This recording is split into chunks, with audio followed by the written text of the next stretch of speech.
কি এমন হলো যে এত রাতে আপনাকে এখানে আসতে হলো? শেহেনশাহর সঙ্গে দেখা করার জন্য। আমি সময় মেনে চলি না। কিন্তু রাতে যখন উনি নিজের বেগমের সাথে সময় কাটাচ্ছেন, তখন ওনার প্রতিটা মুহূর্তের ওপর শুধু ওনার বেগমের অধিকার। যা বলার আছে আপনি কাল সকালে বলবেন। শেহেনশাহ এখন বিশ্রাম করছেন।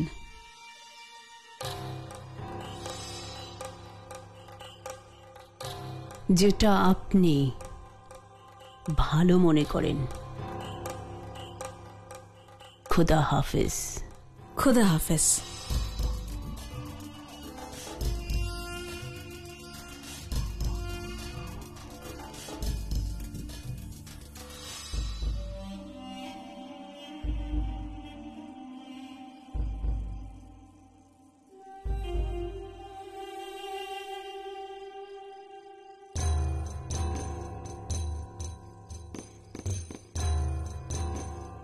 আপনি কি বললেন শাহিনশাহকে বৈরাম খানের ষড়যন্ত্রের ব্যাপারে? এক্ষুনি না। হায় হায়, কিন্তু কেন? শেহেনশাহর বেগম আমায় ওনার সাথে দেখা করতে দেননি।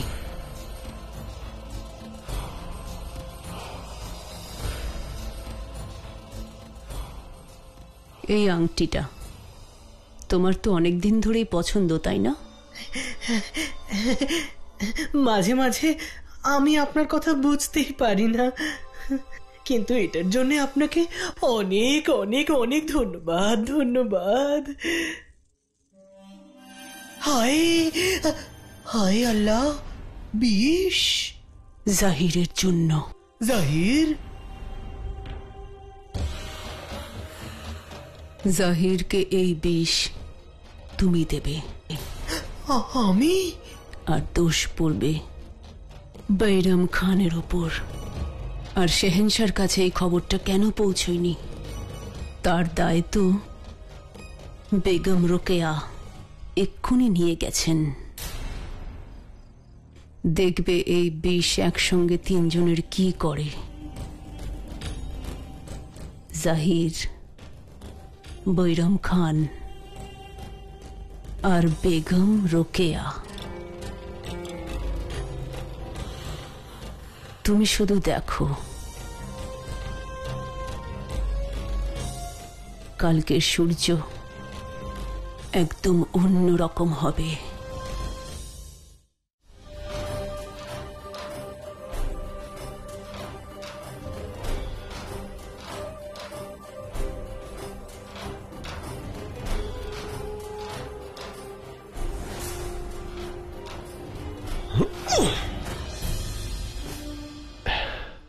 কি ভাবছো? এটাই ভাবছি যে শাহিনশাহ যদি জানতে পারেন যে তার সবচেয়ে অনুগত জাহির আর বেঁচে নেই, তাহলে না জানি কি হবে।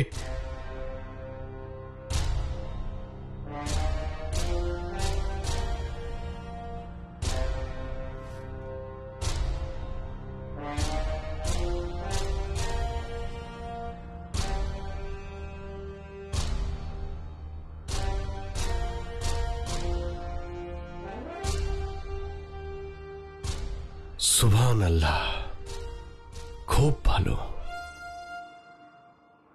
এবার এটা দিয়েই আমি গোটা পৃথিবীতে রাজত্ব করব।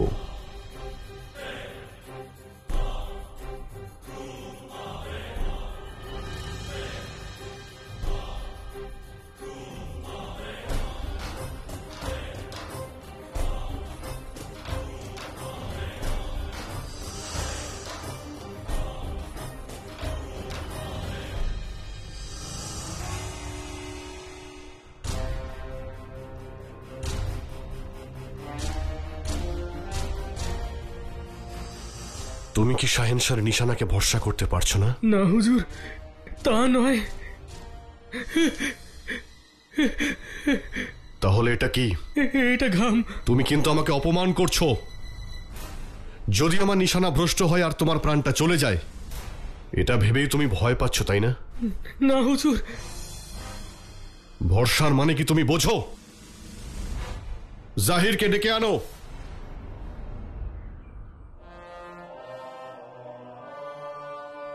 যদি ওর চোখ দুটো উপড়ে নেওয়া হয়েছে, তবুও সে আমাকে সম্পূর্ণ বিশ্বাস করে। আমি বলছি জাহিরকে ডেকে আনা হোক। ক্ষমা করবেন শাহেনশাহ, জাহির কিছুক্ষণ আগে কয়েদখানায় মারা গেছে।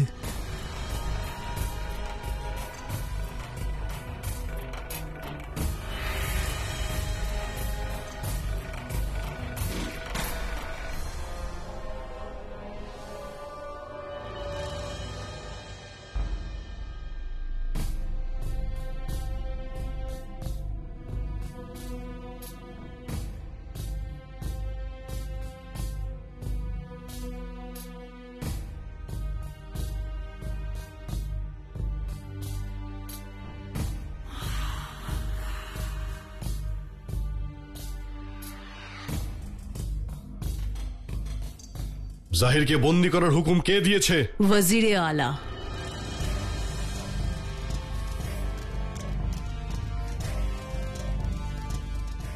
তুমি যখন আগে থেকে এটা জানতে তাহলে বলনি কেন আমাকে?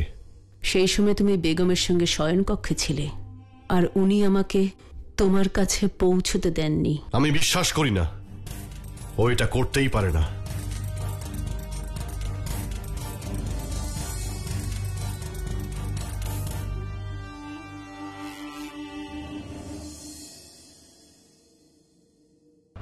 কাল রাতে এটা আমার দিকে ছুঁড়ে মারা হয়েছিল।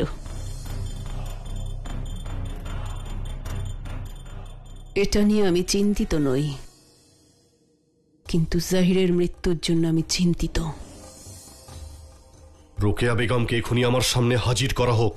তাহলে আপনাকে হারেমে যেতে হবে। উনি আপনার বেগম, উনি এখানে আসবেন না। ওনাকে জানিয়ে দাও এটা আমার হুকুম যে ওনাকে এখনই এখানে আসতে হবে।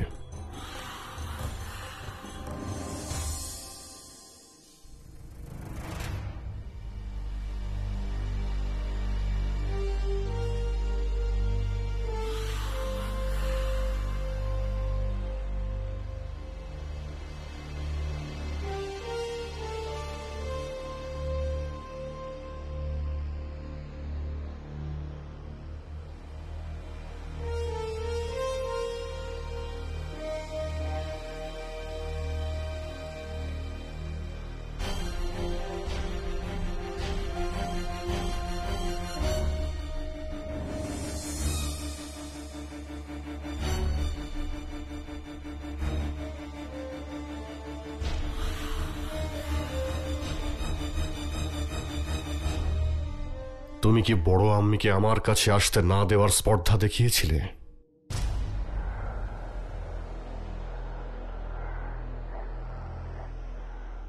আমি জানতাম না। হ্যাঁ কি না? হ্যাঁ,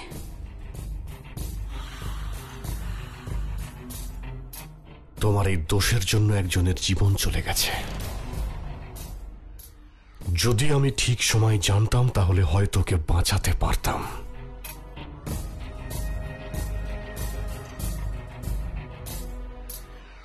যাও এখান থেকে।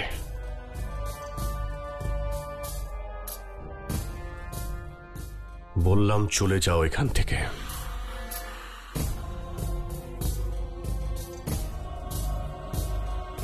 যাও এখান থেকে।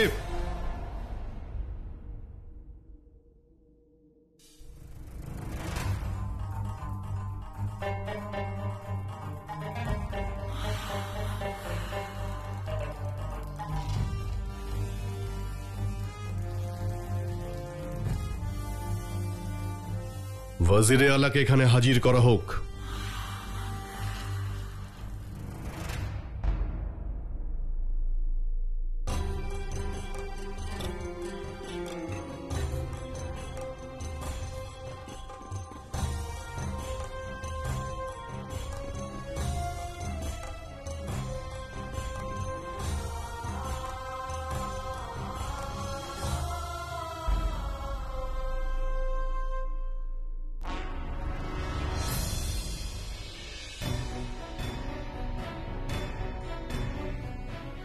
আপনি জাহিরকে বন্দী করার সিদ্ধান্ত কেন নিয়েছিলেন?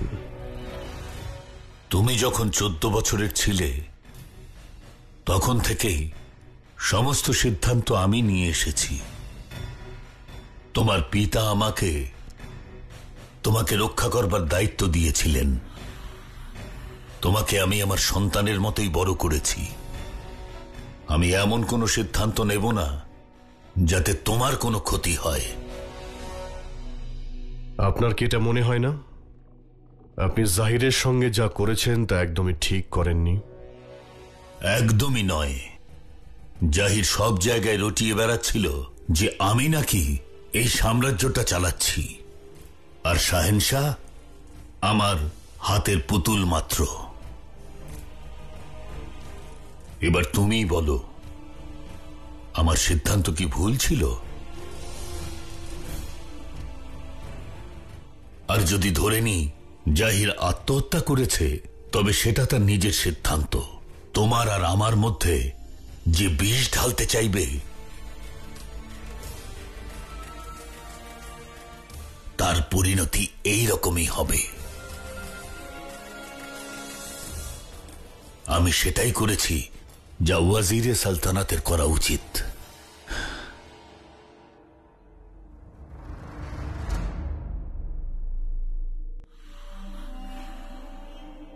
অবাক হয়ে যাচ্ছি আমি। এমনটা আমি আগে কখনো দেখিনি। শাহেনশাহর কোনো অনুমতি ছাড়াই উনি চলে গেলেন। যাওয়ার আগে সালাম জানিয়ে যেতেও ভুলে গেছেন উনি। যদি উনি তোমাকে মন থেকে শাহেনশাহ বলে মনে করতেন তাহলে এমনটা কখনোই করতেন না।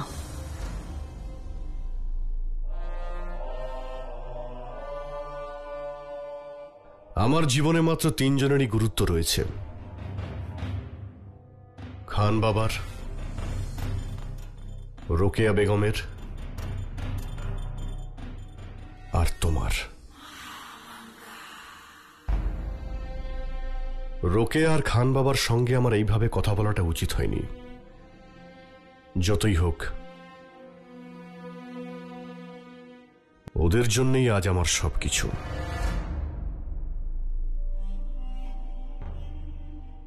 আমাকে ক্ষমা করে দিও। আমি আর ওয়াজিরে আলা আজ পর্যন্ত যা যা করেছি তা আমাদের দায়িত্ব ছিল, দয়া নয়। আমার আর ওনার উপস্থিতি তোমার শক্তি হওয়া উচিত ছিল, দুর্বলতা নয়। শাহেনশাহ সিংহাসনে বসা খুব কঠিন কাজ, আর তাতে যে বসে তাকে শক্তিশালী হতে হয়। তুমি এখন আগের থেকে অনেকটাই বড় হয়ে গিয়েছো। এখন সময় নিজের সিদ্ধান্ত নিজে নেওয়ার। গুজবকে কখনো সত্যি হতে দিও না। আর সবাইকে বলে দাও যে শাহেনশাহর সিদ্ধান্ত ওয়াজিরে আলার সিদ্ধান্তের ওপর নির্ভর করে না।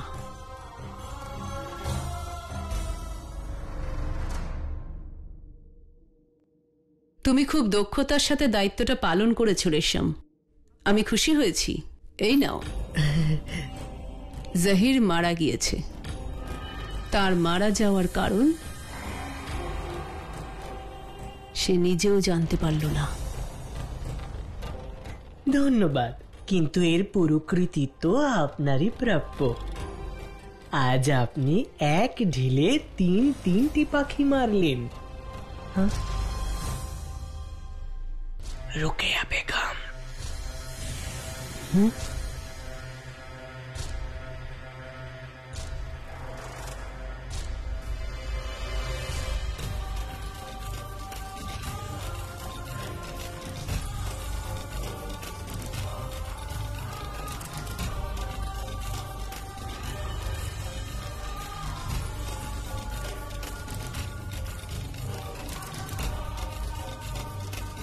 তাহলে দাবা খেলার শখ আপনারও আছে বুঝি? আজকেই আমি প্রথম জানতে পারলাম। চালটা ভালোই ছিল, কিন্তু মনে রাখবেন পরের চালটা আমি দেব।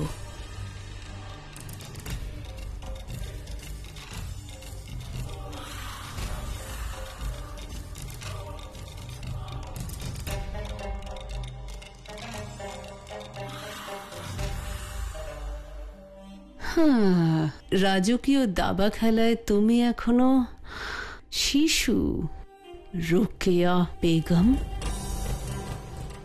আপনি বরঞ্চ এটা ভাবুন জালালকে কিভাবে আপনি খুশি করতে পারবেন, তাতেই আপনার মঙ্গল।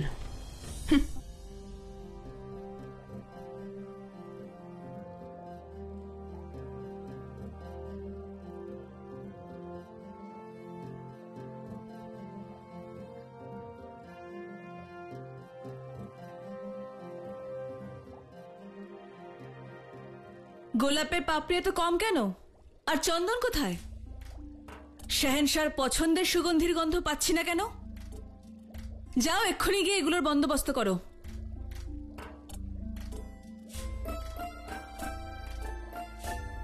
আমি নিজের খেয়ালে এতটাই ব্যস্ত ছিলাম যে এসব দিকে নজরই দেওয়া হয়নি। সেজন্যই তো বেগমরা থাকে, যাতে শহরে সব ব্যাপারে খেয়াল রাখতে পারে। আর তুমি, তোমার মনোযোগ কোথায়? যাও গিয়ে শাহেনশার জন্য মখমলে কাপড় নিয়ে এসো, এক্ষুনি যাও। আর শোনো, তার সাথে ওনার জন্য শাহী বাগিচা থেকে উৎকৃষ্ট খেজুরের ব্যবস্থা করো। আর ওনার ক্ষততে প্রলেপ দেওয়ার জন্য দুধ আর কেশরের মলম নিয়ে এসো।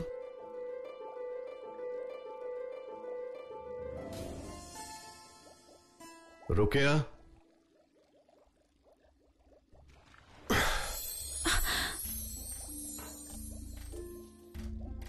দাঁড়াও রোকেয়া বেগম, যাওয়ার আগে আমার একটা প্রশ্নের উত্তর দিয়ে যাও।